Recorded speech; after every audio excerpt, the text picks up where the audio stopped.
Well, we begin today in Kamloops. After 35 years of being part of the community, the local paper, Kamloops This Week, is closing. Both the newspaper and the website will publish their final editions next Wednesday on October the 25th. That leaves Kamloops without a newspaper for the first time since 1884. Christopher Folds is the editor of Kamloops This Week. He says the decision was made because of several challenges, including market conditions and rising costs. Everyone's just devastated. Some people were nearing, or they're about to go anyway. They're going to retire. But everyone else just wanted to try to keep this going, and we tried, and it just, the model's broken for print. That's Christopher Folds, the editor of Kamloops This Week. The closure of the paper means nearly 30 people will lose their jobs. One of those people is longtime sports reporter Marty Hastings, and Marty is on the line with us now. Hey there, Marty. Hello, how you doing? Oh, I'm all right. How are you? I'm really sorry to hear about the news. Yeah, I guess how I'm doing changes every few minutes. Yeah. I go from completely stoic and devoid of emotion to somebody asks me a question and I'm in tears. And I think that's like a lot of us here in the newsroom. We had our last newsroom meeting today, and people just sitting around crying. So it's there's been brighter days. Yeah. What was your reaction when you heard the news? Did you have a sense that it was coming?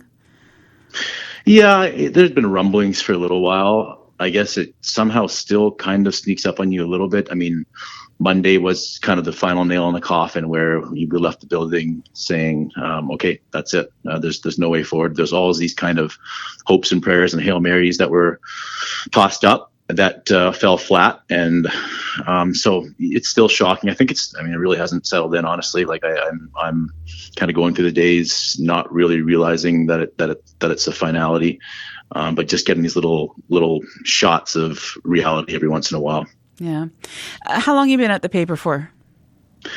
15 years, so almost 15 years. I started as an intern in 2009, and they hired me full time 2010. So it's been my life. I mean, it's been my life for 15 years, and I know you are not your job, but in my scenario, my case, they do kind of meld together. I mean, I'm Marty the reporter. People know me as the reporter around town. I mean, my community is, and my friends are, they surround.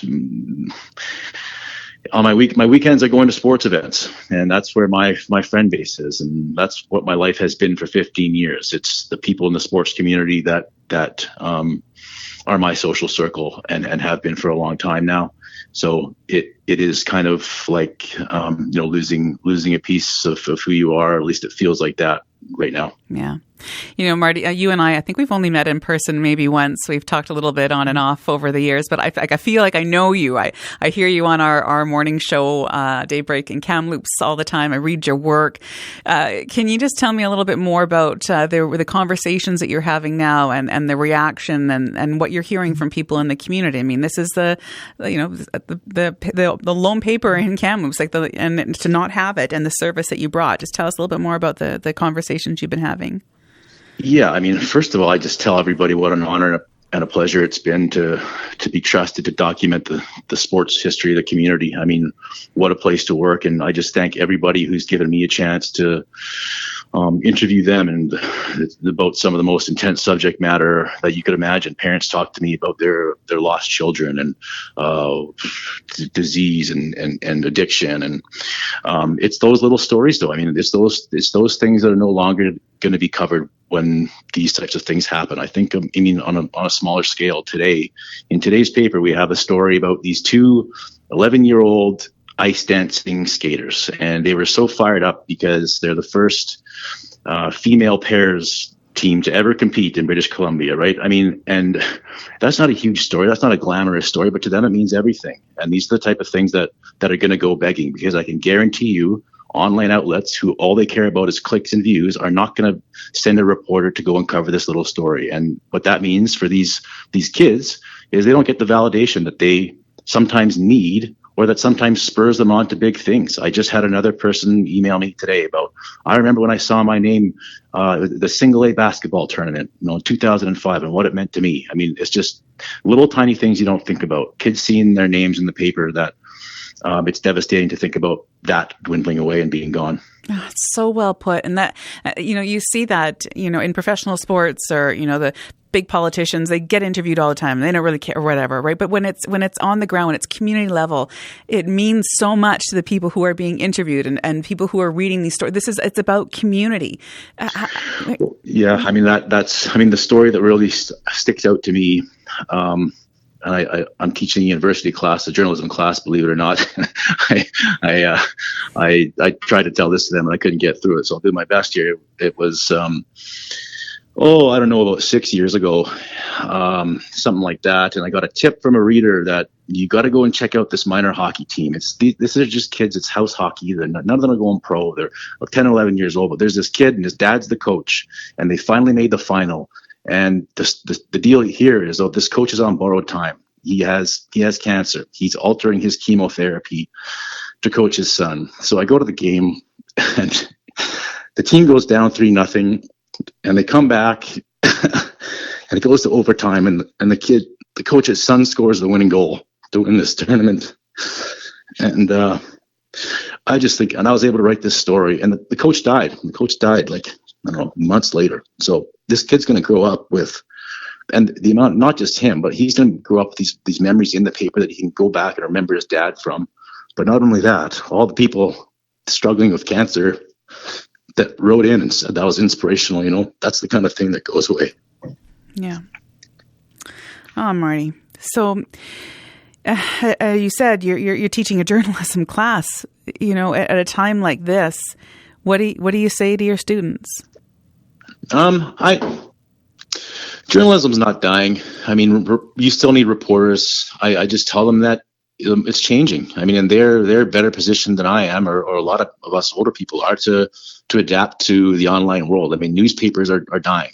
It's pretty clear at this point that they're not doing too well, if you haven't noticed. But I just encourage them to say that there's still workers needed. I mean, I'm going to land on my feet. I'm going to be okay. I'm going to end up somewhere else. And if they work hard at it, then I think for the most part, you'll be able to land somewhere.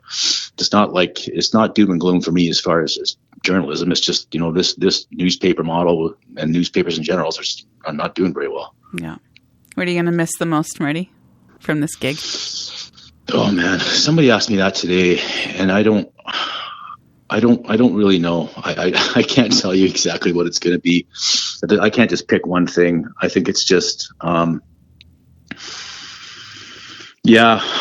just being trusted to tell those stories. And I mean, I don't know, the feeling of a great interview, the feeling of making an impact, the feeling of, in a hockey series being in the kind of the heat of the battle, and some of the stuff that happens on the road. And I can't pick one. Still, horrible answer again. I don't know. There's just so many things I can't get my mind around it. So much going on for you, Marty. For you to take a bit of time for us means a lot. I mean, in the long, you're going to be fine. It's going to be okay. But right now, and it's a hard time to be going through. I just want to thank my whole crew at Kamloops This Week, everyone, all the reporters, Jessica Wallace, and especially the editor, Chris Folds, who's a mentor. I know you just had a clip of him on. He's a mentor. He's a father figure to a number of people that he's influenced, and I'm one of them. I'm just so thankful for the opportunity I've had. I appreciate you having me on today. Well, yeah, and pass along our hellos as well, and we'll keep in touch. All right, Marty? All right, sounds good. Bye-bye. Yeah, That's Marty Hastings. He is a reporter with Kamloops This Week. Next Wednesday, both the newspaper and the website will publish their final edition. That means Kamloops will be without a newspaper for the first time since 1884. Are you in the Kamloops area? Do you have any stories you'd like to share with us? We'd be more than happy to pass them along, share them with our listeners as well. You can email us at radiowest@cbc.ca. That's radiowest@cbc.ca or 1-855-222-5775.